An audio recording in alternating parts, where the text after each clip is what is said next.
So, good morning, church. Um,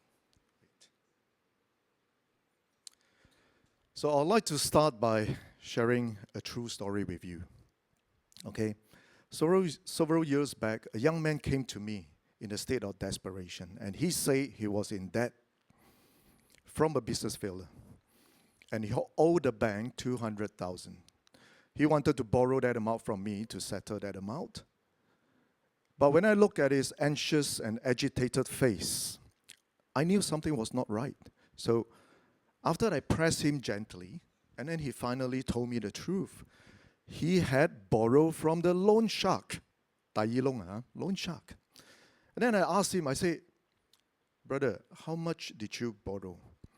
He said, I borrowed 20,000. I was shocked. I mean, how does a 20,000 borrowing become 200,000? And he explained, he said, the interest was 30% per week. So after the first week, 20,000 become 26,000. Second week, another 30% on top. It snowballs. And after 2 months, 20,000 become 200,000. And church, what went wrong? Obviously, he didn't understand the power of compounding interest. He didn't understand what money is. And he has no idea about how to manage money and also the basic principles of spending money within our capability. Right? Over the years, I've seen many cases like this. Most of them borrow for gambling, looking for shortcut, fast return, or to invest in a business that is beyond their capability, okay? Now, don't get me wrong, they were not bad people, okay? They came to me, some of them, they were crying, they wept, and they say, I just wanted a better life for my family. They were not bad people. The motive was good, but the wisdom was not there. And the method was certainly completely wrong, okay? Now, some of you may be in university right now.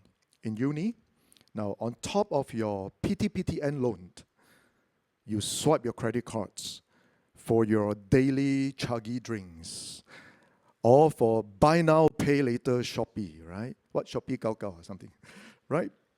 Installment.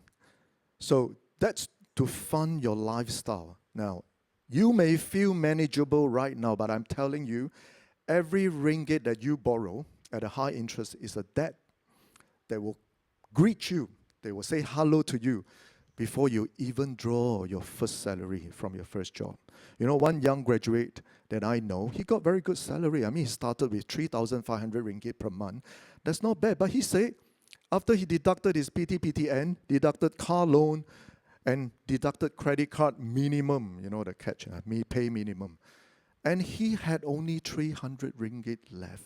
And he told me, he said, Brother Richard, I feel like I'm working for the bank, not for myself. And it's so true, right? It is like falling into a trap that you set for yourself. And I have a friend who moved permanently overseas to earn more money for his family, leaving his wife and very young children. And he told himself, it's going to be temporarily, okay? But 5 years passed. Couldn't resist the high salary. His children grew up barely knowing their father. The wife grew distant with him. And eventually, they divorced. Now, he gained financial security, yes, but lost his family, right? The money was real, but so was the cost of it. Now, the motive was right. Providing for his family, nothing wrong. However, he overestimated the power of money, thinking that money will bring happiness to the family, but ended up, it broke his family apart. Now, we have some seniors among us today. Now, some of you, some seniors, you have worked over your whole lives, and, well, you raised your children well, and yet, well, and some of you may find yourself still in financial worry, right, in your retirement years.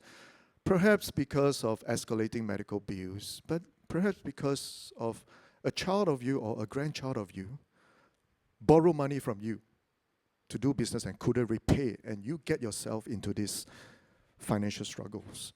And the weight is yours to carry, right? So, church, my point is, it is difficult to deal with money. It is difficult to know what money is. And we have seen people living in fear, overwhelmed by inflation news. Every day when you read news, inflation, overwhelmed by peer pressure, and some, tragically, even take their own lives, right? Unable to face the uncertain future. Next slide. Now, what is the most worshipped God in the world? It is money, okay? It is money.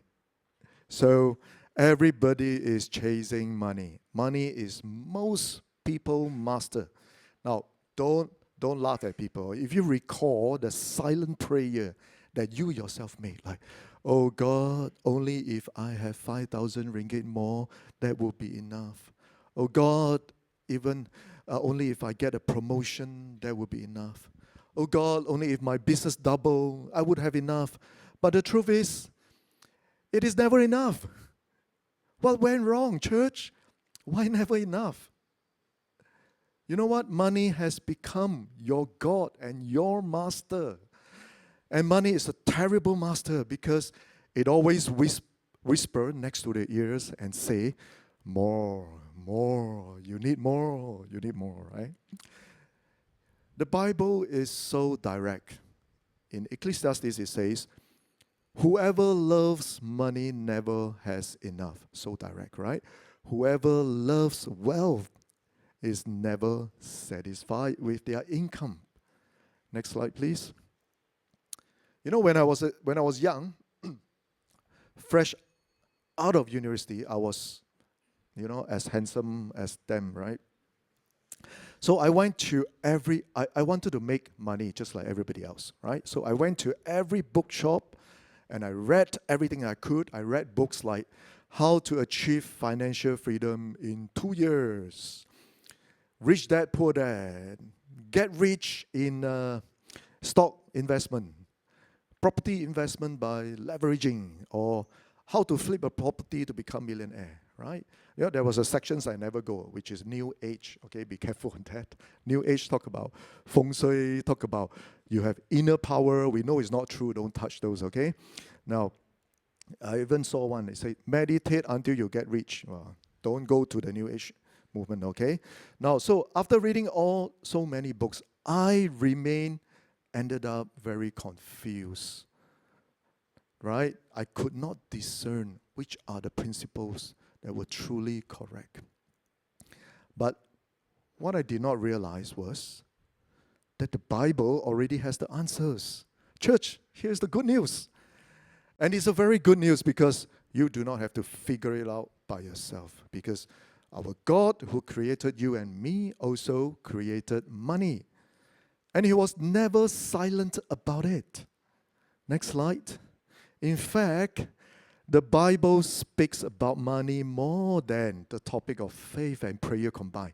And do you know, there are over 2,350 verses in the Bible that talks about money. I'm sure some of you that have read the Bible so many times still do not know about that. Now, that's not because God is obsessed with your wallet, okay? That's because He knows how deeply money can grip your heart. And He loves you too much to leave you without a guide on how to handle money, right?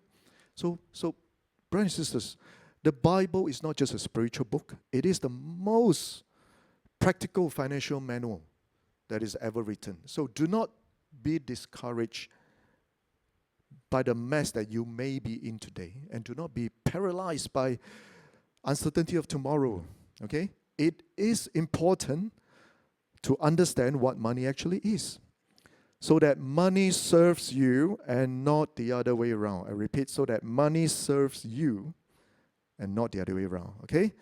Now, today, obviously, we can't go through all 2,000 verses, okay?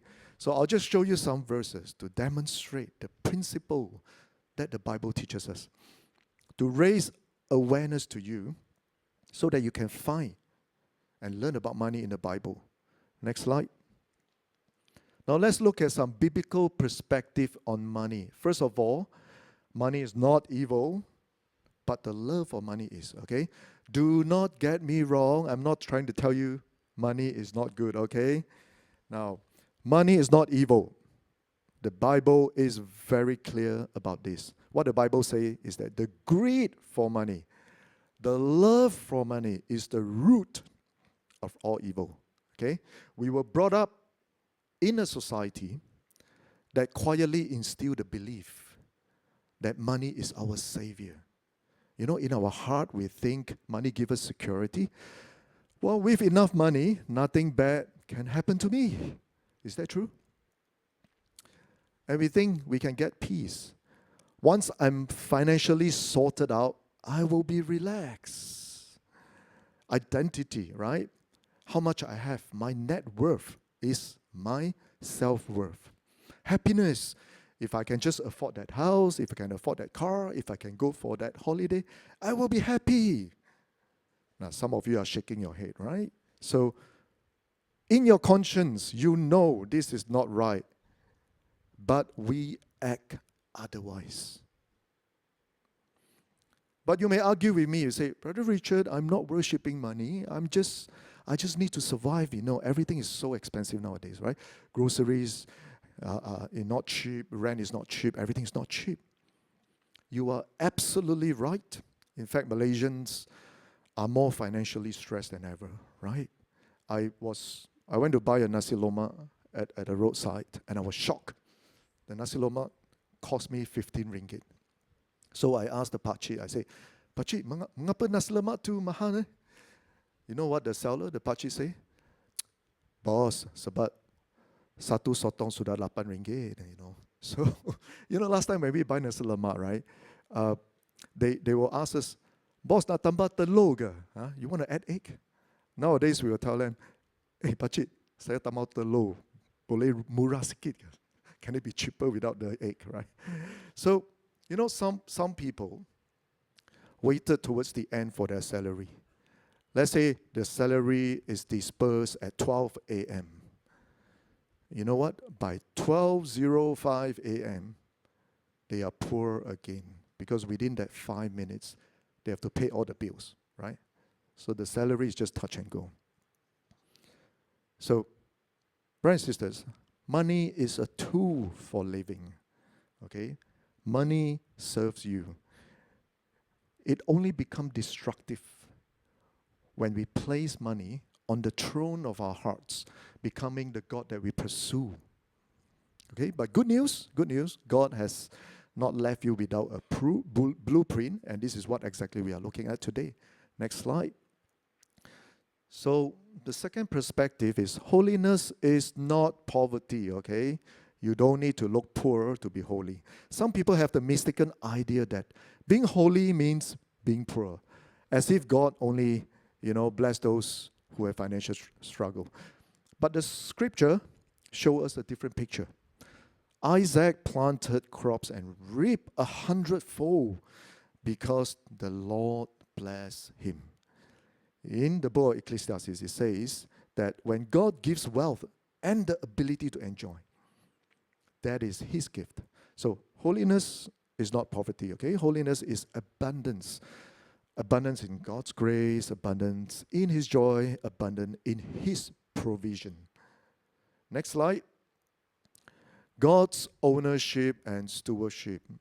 Now, here is the foundational truth of everything else that rests on, Everything we have, our time, our talent, our treasure means our money, our testimony, how you encounter God, our health, our relationship with our spouse, with our children, with our parents, our siblings, all belongs to God and all are given by God, and we do not own it, okay? We are just steward.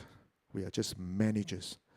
And our job on this earth is to manage the resources given to us for two purposes. One, to glorify God, and to help others, including your family members. Now, these are the resources given to us. Money is one of them. You know the parable of the talents in Matthew 25?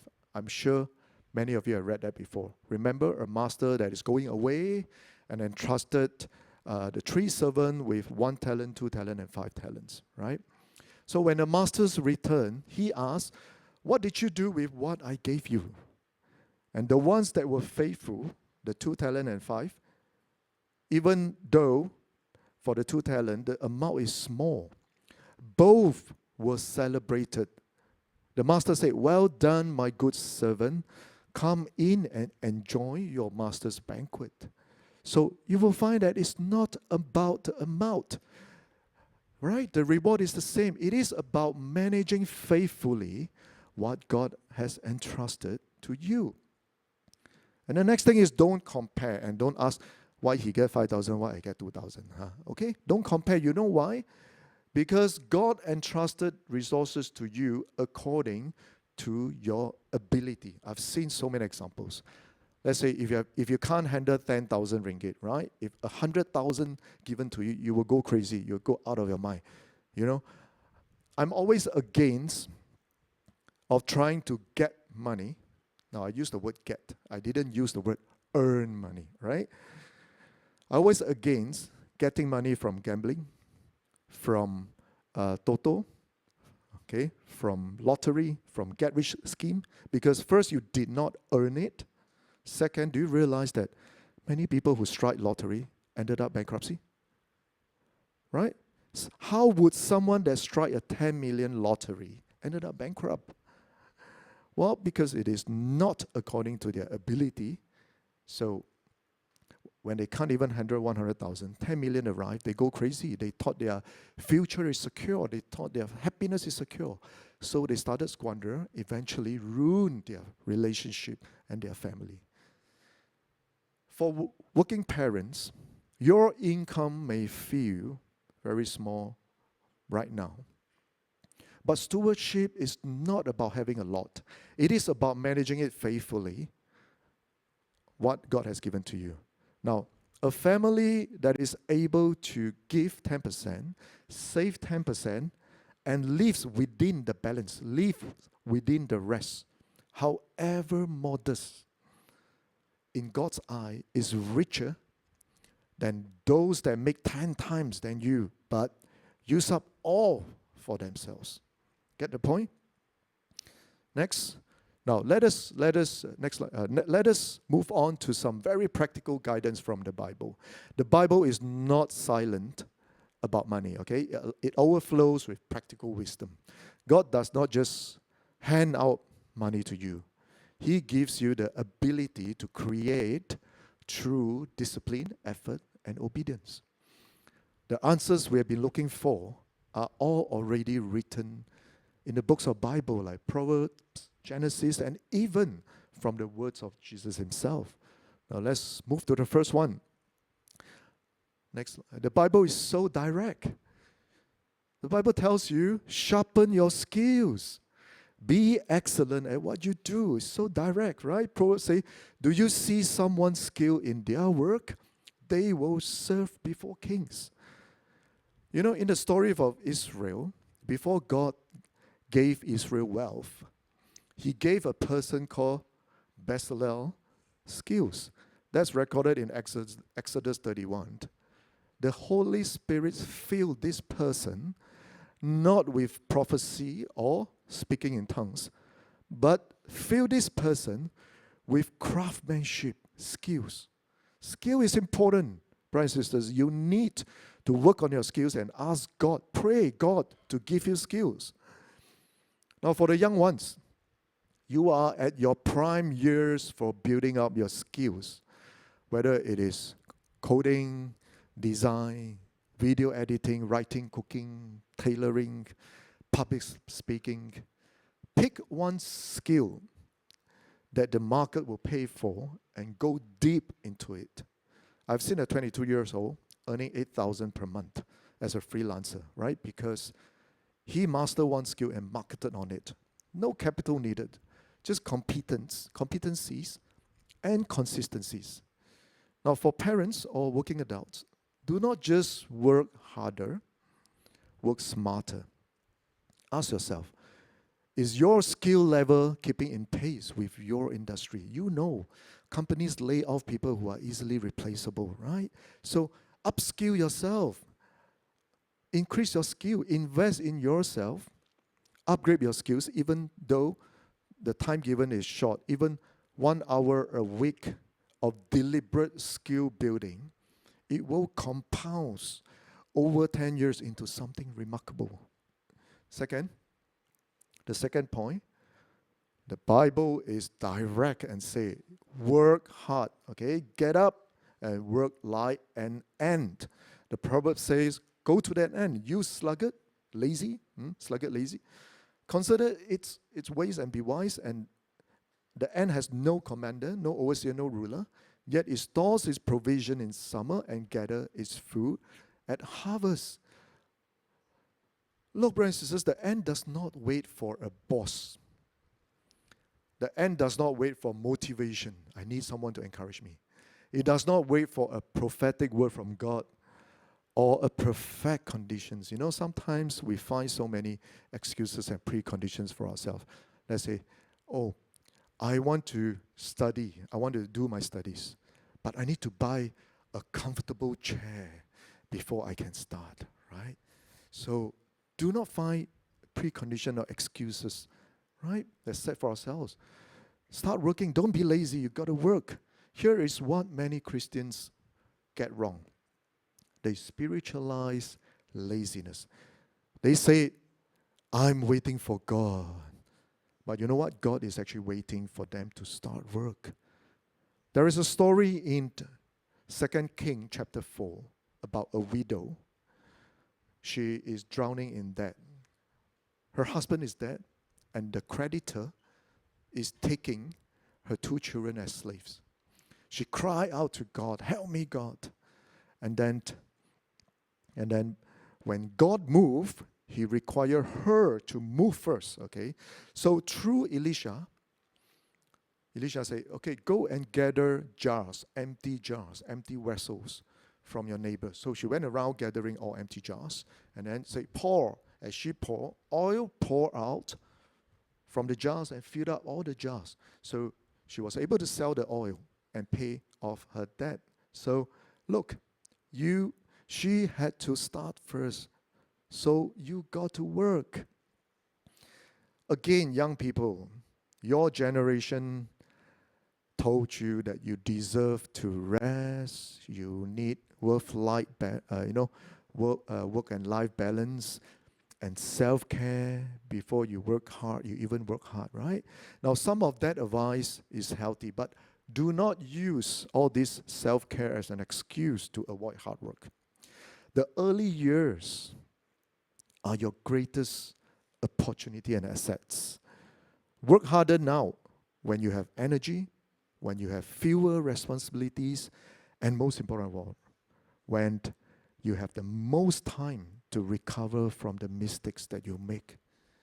Many highly successful people share with me and say they credit their early 20s, the years where they grinded, they work hard, they sweat, as the foundation of everything that they have succeeded later on. Next point. Very simple. God tells us straight, plan, budget, and count the costs. Suppose one of you wants to build a tower. Won't you first sit down and estimate the cost to see if you have enough to complete it? If you want to build your life, won't you want to sit down and plan and calculate and make sure you have enough time and resources to achieve that? In the Old Testament, Joseph did not just pray to save Egypt through the famine, right? Joseph implemented a 20% saving strategy across the entire nation for 7 years. And that is a financial plan. That is disciplined. So try this for 30 days, okay? Write down every single thing that you spend. Every data rate, every Grab ride, every impulsive Shopee purchase. You will be amazed and perhaps horrified by where your money actually goes, right? Most people discover they spend hundreds of ringgits on buying things that they don't even remember buying. Parents, sit down with your spouse once a month for a money date. Not just romantic date, okay? For a money date. Review last month's spending, set next month's target. Now, if you build this habit consistently, it saves marriages. Next point. Reduce your debt before it kills your future, okay? Before it kills your future. Proverbs, the rich rule over the poor. The borrower is slave to the lender. Now, church, don't get me wrong. This does not mean you cannot borrow from the bank. It doesn't mean you can never borrow money. But you have to borrow according to your ability and try to settle it as soon as possible. Now, I'll give you an example of borrowing according to your ability. For example, if you want to buy a big house, you may need to borrow 90% loan to finance your big house. Why not instead buy a smaller house so you just need to borrow 60% of the smaller house price? Right? In that case, you got less risk and then you can pay off faster. And if for whatever reason any bad things come, for whatever reason, if you don't live in that house, at least the renter of the house, if you rent it out, the renter is able to pay off your 60% installment. That's borrowing according to your ability. And also, borrow smart. For example, be very cautious about cars, okay? A car depreciates the moment you drive off the showroom. It depreciates 30% at least. No, borrowing for a depreciating asset is almost always a poor financial decision. But I'm not saying you cannot borrow money to buy a car, okay? But do you need to borrow that much to buy such an expensive car? Now, this is important, the next one. Refrain from using future money. Refrain from using future money. The biggest killer, the credit card. Now, some credit card interest goes up to 18% per year. You know, I swipe my credit card. When I swipe this amount, I already know I have the same amount sitting in my saving account that I can use to pay off this amount that I'm swiping right now at the end of this month, not next month, at the end of this month. So I use credit card for convenience, okay? And I never let my outstanding balance overflow to the next month. That is important. And so do not use credit card for future money that you think is coming. What does it mean? Like, for example, if you are earning 5,000 per month, you know your salary of 5,000 is coming next month. So you swipe 5,000 now and wait for your salary to be dispersed and pay your current purchase. Do not get into this thinking habit. You know why? Pretty quickly, you will start calculating. You guys are smart. Actually 2 months is 10,000. I swipe 10,000 now. Well, actually, 1 whole year is 60,000. I will swipe 60,000 right now. You are using your future money. That is dangerous. Now, if you have multiple debt or loans right now, write them all down, rank them according to the highest interest to the least, and try to pay off the one with highest interest first. Okay, that's called avalanche method. It will save money. Now, this is important. The next one for parents. The pressure to give your children everything is real, right? Give them the best because we love them so much. The best private school, music lesson, holidays, the latest gadgets. But you know what? Going into big borrowings to provide these things is not love. It's not love. Your children need parents who are financially stable and therefore emotionally stable far more than they need any of this. Now give them what you can afford and explain to them and tell them and use this as a model for them.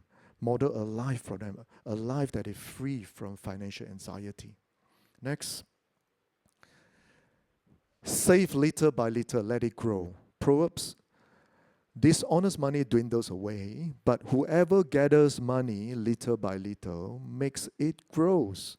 Now, if you abide to this verse, if you are disciplined and obedient to this verse, you will not fall into any get-rich scheme or MBI Penang scams. Investment scheme that promise 20% return per month. That's so suspicious. WhatsApp investment groups, scams calls offering too good to be true opportunities. God say the path to growth is small, it's consistent, faithful, accumulate patiently, not one big moment or one big chunk. So start saving now, because even though it's only 50 ringgit, because enjoy the power of compounding. Time is your greatest financial asset. Every year you delay is a year of compounding that you can never get it back. Do you understand me? Right? Start saving now. Next point.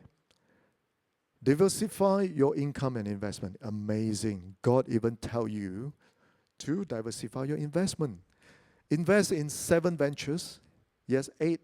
For you do not know what disasters will come. Solomon, our King Solomon, the wisest and the wealthiest man ever lived, say, spread it out because you do not know what tomorrow holds. So guys, other than your salary, consider property investment, stocks, fixed deposit, extra part-time job, or running a side business. Because your job could end. The industry could shift. The economy could turn. But if you have planted in 7 places, you eat from the one that survived. In Proverbs 31, there's this woman that ran real estate, agriculture, manufacturing, and wholesale trade simultaneously. 4 income stream, 1 woman. So young people, you have the advantage of time and digital tools that previous generations never had, like Uncle Richard never had. A 20-year-old today, you can start selling on Shopee. You can do freelance, you can trade unit trust on apps, and you can grow a side business on Instagram, all from a phone. The barriers to multiply your income has never been lower. So use that window while you have the energy and the time, you know. Working adults, young parents, your primary income is important, but your family financial resilience depends not on having all eggs in one basket. So even a small side income of 500 a month can cover school fees or become emergency fund that keeps a crisis from becoming a catastrophe. So think about your skills and all assets that you already have that could generate a second income. Next point. This everybody knows. God also know and tell you, control your spending, guard the gates. Proverbs say, like a city whose walls are broken through is a person who lacks self-control. Be very careful about impulse purchases. You know what is impulse purchases? 冲动, huh? You did not plan it. You did not need it. But it was on sale. What can I do? Or lifestyle inflation. What is lifestyle inflation? Every time you make more money, you spend more.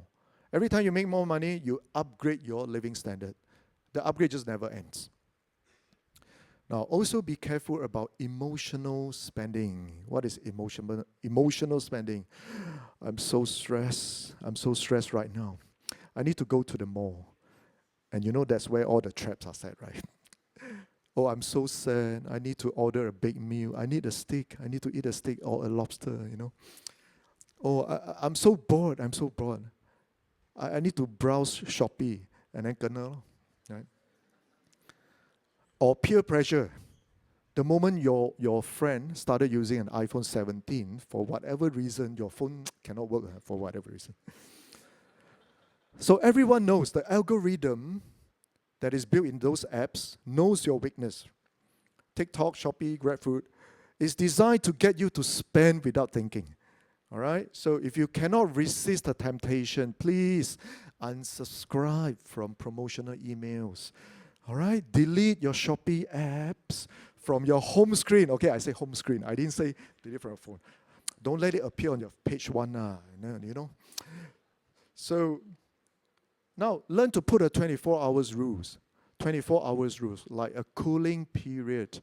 If you were to purchase anything more than 50 ringgit, right?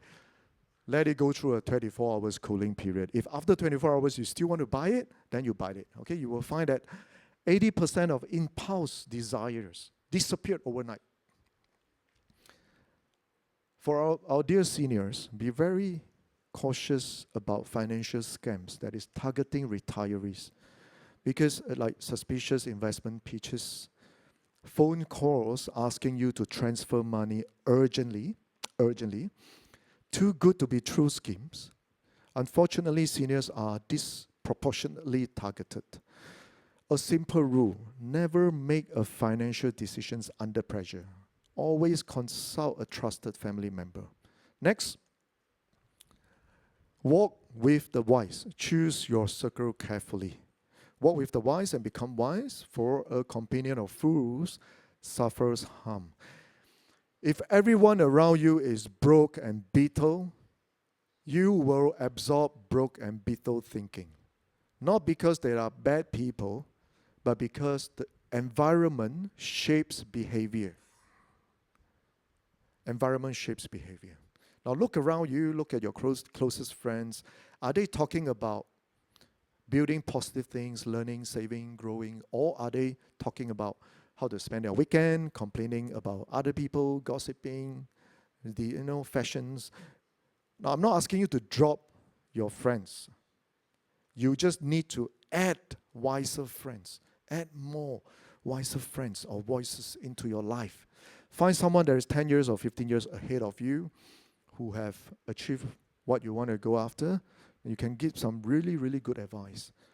Next one, last one. Be honest and righteous in all your dealings, not some of the dealings. Be honest and righteous in all your dealings. The Lord detests dishonest scales, but accurate weights find favors in Him. Now, this covers every form of dishonest practices, including cutting corners, misleading your clients, profiting from someone else's ignorance or negligence, or under-declaring your taxes, or false invoices, or ask your friend to generate fake reviews, So young people, when you start your career, all right, you will face moments where you may feel a small compromise seems harmless. It's okay lah, just a small thing lah. If you submit your resume, okay, your result is A, then you add a plus next to it. It's okay lah, right? No harm. Don't do that, because integrity is the foundation. Right? So church, we went through some points that I pulled out from the Bible. Isn't it amazing? We had only covered 10 verses today out of 2,000 in the Bible about money. But look how structured it is, how complete. God starts by telling us what money is, and then He tells us how to earn it, how to manage it, save it, give it, and to make sure that it never becomes our master. Isn't it amazing? And then, centuries later, a man named John Wesley, next slide, one of the greatest preachers who ever lived. He read the whole Bible. He read all of this, studied all of this, and he summed it up just in 3 simple lines. The John Wesley 3 rules of money. Gain all you can, earn diligently, honestly, and wisely. Save all you can't, okay? Live simply, avoid waste, store with intention. Give all you can't, be generous, bless others, and honor God. Not for selfish gain, but for God's glory, number 1, and for the good of other people. So I'd like to wrap up what we have learned today. Is not about formula for getting rich. Okay? I'm not teaching you how to fatara. Okay? But what we learned today is a formula for being free. Free from the whisper that keep telling you, not enough, not enough, you need more. Free from debt. Free from fear. Free to be a blessing. So, and here is the thing, the one thing that I want you to remember today. Money is a wonderful servant, but it is a terrible master. Today, you decide which one it will be. If money has been sitting in the throne of your heart, it is time to take it off. Put God back into your heart and let money be your tool. So start opening the Bible and read and find and discover wisdom that God has already prepared for you. So leave here today not with guilt, but with a plan. Not with fear, but with faith. Not with a new money master, but with the only one that is worthy of the throne in your heart, which is our true God. Now, I wish all of you, my dear brothers and sisters, I wish all of you one day, when you stand before our Heavenly Father, and our Heavenly Father will say these words to you. Well done, my good and faithful servant. All right? Thank you. Thank you very much.